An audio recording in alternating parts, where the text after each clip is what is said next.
eligibility to contest is being questioned because it is alleged that her father is of Nigerian descent, while her mother is of Mozambican descent. Do you think we shouldn't have somebody representing South Africa with their history or their parents being foreign nationals?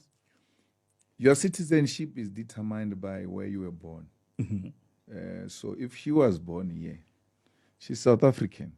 It doesn't matter who they are. She's not her parents. She's herself. So why do you want to say she's from Nigeria or she's from Mozambique? She was born here. For those of you that are not aware, and I don't watch Miss Universe pageants or Miss America pageants any longer at this point in time. However, I happened to run across a story that was quite interesting happening out of South Africa with this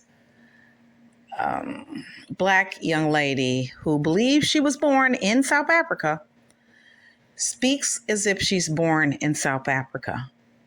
But one parent, which is her dad, is Nigerian, and her other parent, which is her mother, was supposedly South African, but now due to people of South Africa digging into the mother's background, I think they're finding that she's either born in Zimbabwe, etc. The mother. The young lady's name, she had to step out of the pageant of Miss South Africa, is Chidimma. Hopefully I pronounced it correctly. The reason I'm commenting on it is not only is because I'm an African American, and I think there are a lot of similarities between South Africans and African Americans in terms of what we went through, Jim Crow and apartheid, namely. But I digress. The issue has become that they protested Chidimma to leave the pageant and not be able to compete, which is a shame. Luckily, I'm born in America. That's all I can say at this point. Because here in America, even if you have illegal immigrants, that's right, if the child is born on this soil, they are an American. If the child was born in Canada, but came to the States at the age of 1, they more than likely had to register that child, so they're still considered un-American. I say this to say, with all that South Africa has been through, with all the Black people, including Nigerians, who rose up and protest against apartheid South Africa, African Americans, West Indies, Africans in Europe, everywhere you can possibly think of, back in the late 80s, early 90s, before 1994, when South Africa became free, if you will, if you believe that they're still free, whatever. There was a big push, not just with Black people, but in particularly with Black people around the world. So to see what I'm seeing with this Miss South Africa pageant and pulling and demanding that this young lady step out of the pageant and unable to compete in the pageant is appalling.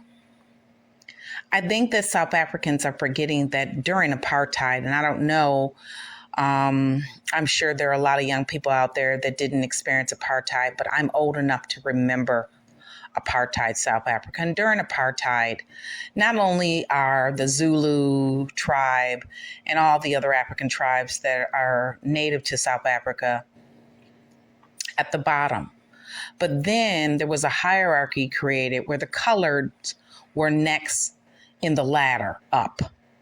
And then last but not least, the Dutch and or the Europeans. So make this make sense. With that said, South Africa went through some sort of tribunal to at least acknowledge what had taken place. there is still a lot of arrangements that need to be made to make their rights wrong. But I'm not here to talk about that because it's not my country per se. But it was my issue as a Black American, as well as many other people of African descent at that time when we pushed for a free South Africa. So to see how they rallied to remove this young lady and petition, and then turned around and even called upon their various forms of government to investigate her mother. The last time I checked, this young lady, Chidimma, had nothing to do with what her parents decided to do. And one beautiful thing about living in this country called America is that even if parents do arrive to the shores of America illegally, the child is not punished because of it. The child becomes a United States citizen. That's one beautiful thing that I can really, really say. I get the understanding of South Africans as an African American, that the cultures of some of the European South Africans are more closely aligned than this Miss South Africa pageant that had to step down family would be, because her father is Nigerian. I get that. But her mother, regardless, is definitely from the south part of Africa. And whether or not you're aware of it, Zimbabwe, if that's where her mother is really from, used to be a part of South Africa. Keep in mind, Africa has gone through many transitions due to colonization. Basically, the Europeans are the ones that have set the territory. They've drawn the line. But to see the vitriol towards her, and I also saw people making comments talking about the mannerism of Nigerians and because of the way they are in South Africa, and trying to justify Afrophobia behavior, basically xenophobia, for whatever the reason. I'm not sure the reason. When you're talking about a people that come out of apartheid, South Africa was one of the last countries of the 54 countries in Africa to be somewhat free. The last, 1994 we're talking about. So that was like what? Not too many years ago.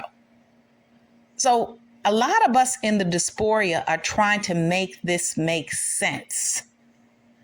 I can't say that in Jamaica they have the same laws as we do in the United States. If you're born in Jamaica, but your parents are from England, let's say, or your parents are from Nigeria, that the child is not or is Jamaican. I get all of that.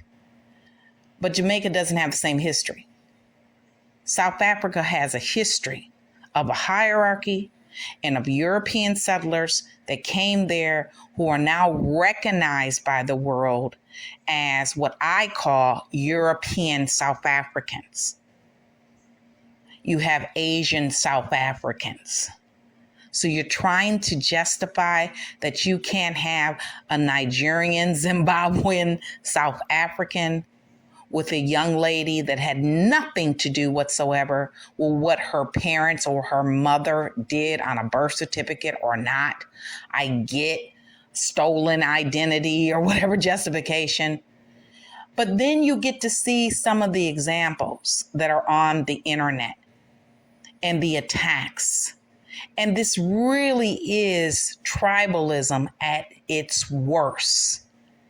Keep in mind, my brothers and sisters on the continent, if I can call you that, tribalism has been the downfall of Africa, whether you want to believe it or not. One thing you have to respect about European people, they don't care if you're Polish, English, Scottish, and we all know about the Fighting Irish. They are white first when it comes to achieving an agenda, period, point, and blank. And to have this young lady being attacked and the comparison of the beauty of Mia, which is the one that won, It's great that she is deaf. Wonderful, wonderful, wonderful. That's all good. But I'm not arguing whether or not you have diversity.